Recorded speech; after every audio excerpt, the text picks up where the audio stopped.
உலக மக்கள் அனைவருக்கும் வணக்கம். இப்போது நாம் திருமணம் மற்றும் இல்வாழ்க்கையை பற்றி இந்த வீடியோவில் காண்போம்.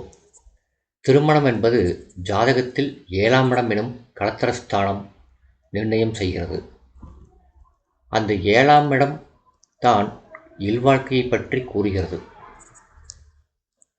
அடுத்து 12ஆம் இடம் என்பது கட்டில் சுகம், அதாவது கணவன் மனைவி இல்வாழ்க்கைக்கு துணையாக நிற்கும், சயன சுகத்துக்கு துணையாக நிற்கும் இடம். அது தூக்க சுகம். எனவே இந்த 2 இடங்கள் ஜாதகத்திலே நன்றாக அமைந்திருந்தால் உரிய காலத்திலே உரிய பருவத்திலே திருமணம் நடக்கும். மகிழ்ச்சியான திருமணமாக இருக்கும். பாலிய இன்பமும் இருபாலரும் நல்ல அனுபவித்தல் இருக்கும். அந்த பாலியல் இன்பம் அனுபவித்தல் என்பதற்கு காரகராக சுக்கிரன் வருகிறார். 3 இடங்கள் திருமணம் மற்றும் இல்வாழ்க்கைக்கு முக்கியத்துவம் வாய்ந்தது. ஒன்று லக்னம், இரண்டாவது 7ஆம் இடம் எனும் களத்திரஸ்தானம், அதாவது திருமணத்தை நடத்தி கொடுப்பது மற்றும் இல்வாழ்க்கை சுகத்திற்கும் உரிய இடம். அடுத்து 12ஆம் இடம் என்பது கட்டில் சுகம், சயன சுகம்.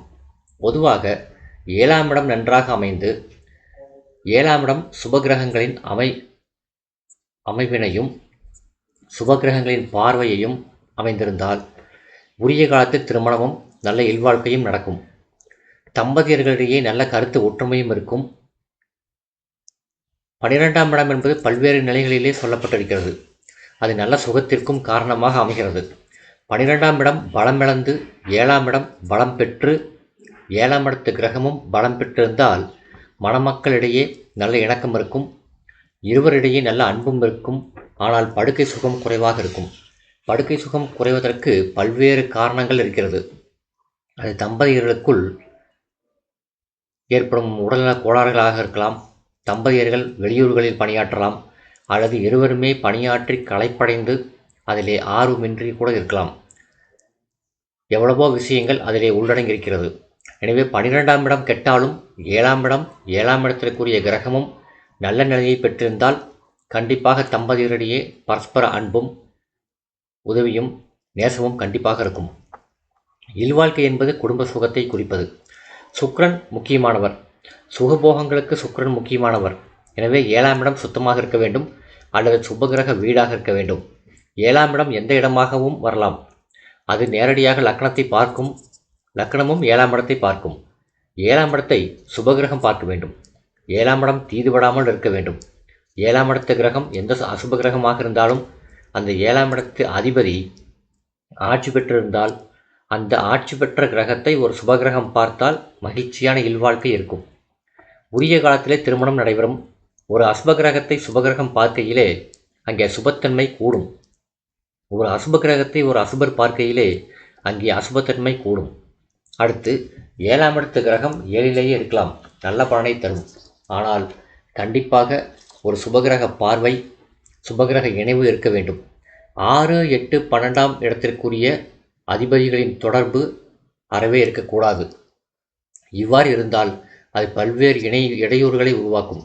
அடுத்து சனி 7லிருந்து சுக்கிரன் சனியை பார்த்தால் அளவில்லாத சுகபோகங்கள் கிடைக்கும். எனவேதான் ஒரு அசுப கிரகம் 7ஆம் இடத்திலே அமர்ந்திருந்தாலும் அந்த கிரகத்துக்கு சுபகிரகத்தின் பார்வை இருக்க வேண்டும்.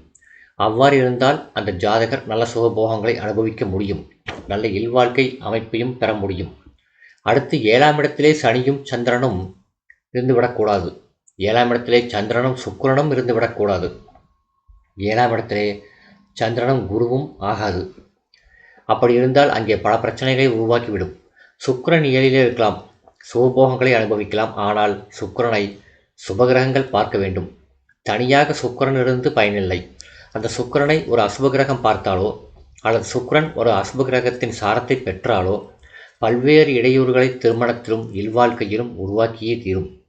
தோஷம் தரும் கிரகங்கள் 7லே இருக்கக்கூடாது. அவ்வாறு இருந்தால் அந்த தோஷ காலம் நீங்கும் வரை திருமணம் நடக்காது, தாமதமாகும். அப்போது அங்கே அனுபவித்தல் குறையும். 12ஆம் இடம் ஒரு சுபகிரக வீடாகி அங்கே சுபகிரகம் அமர்ந்து மற்றொரு சுபகிரகம் 12ஆம் இடத்திலே இருக்கக்கூடிய சுபகிரகத்தை பார்த்தால் உன்னதமான சுகபோகங்களை அந்த ஜாதகன் அனுபவிக்க முடியும். முறையான நல்ல குடும்ப வாழ்க்கை அந்த ஜாதகருக்கு கிடைக்கும். ஒரு சுபகிரகத்தை இன்னொரு சுபகிரகம் பார்த்தால் நல்ல சுப நிகழ்ச்சிகளை சுப பலன்களை அந்த கிரகங்கள் ஏற்படுத்தும். எனவே 12ஆம் இடமும் தீதுபடாமல் இருத்தல் முக்கியம். 12ஆம் இடம் தீதுபட்டால் கருத்து வேறுபாடுகள் தானாகவே உருவாகிவிடும். 6, 8, 12 ஆகியவை அசுபஸ்தானங்கள். 12ஆம் இடத்தை பொறுத்தவரை விரயத்தை குறிக்கும் ஸ்தானம். இல்வாழ்க்கை சுகத்தை மட்டுமல்ல, வெளிநாடு சென்று நல்ல சம்பாத்தியம் செய்து செல்வம் சேர்க்க வேண்டும் என்ற எண்ணம் உடையவர்களுக்கு கூட சுபகிரகங்கள் 12லே அமர்ந்திருந்தால் ஜாதகரின் எண்ணம் நிறைவேறும்.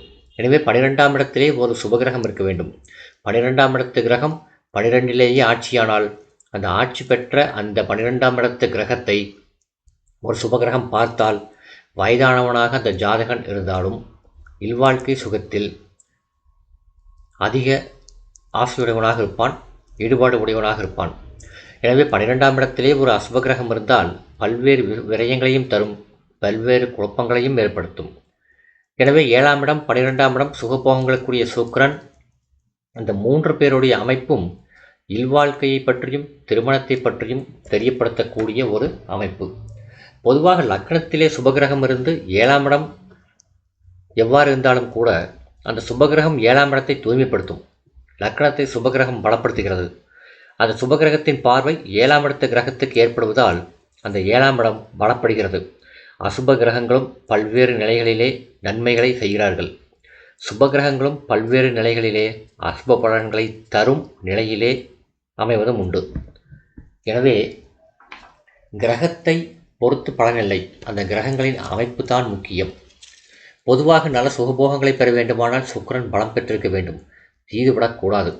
அதே நேரம் 7ஆம் இடம், 7ஆம் இடத்து கிரகம் நல்ல நிலையிலே இருக்க வேண்டும். 7ஆம் இடத்து கிரகம் நல்ல அமைப்பை பெற்றாலும் 7ஆம் இடத்து கிரகத்துக்கு வீடு கொடுத்த கிரகத்தினுடைய நிலையையும் கவனிக்க வேண்டும்.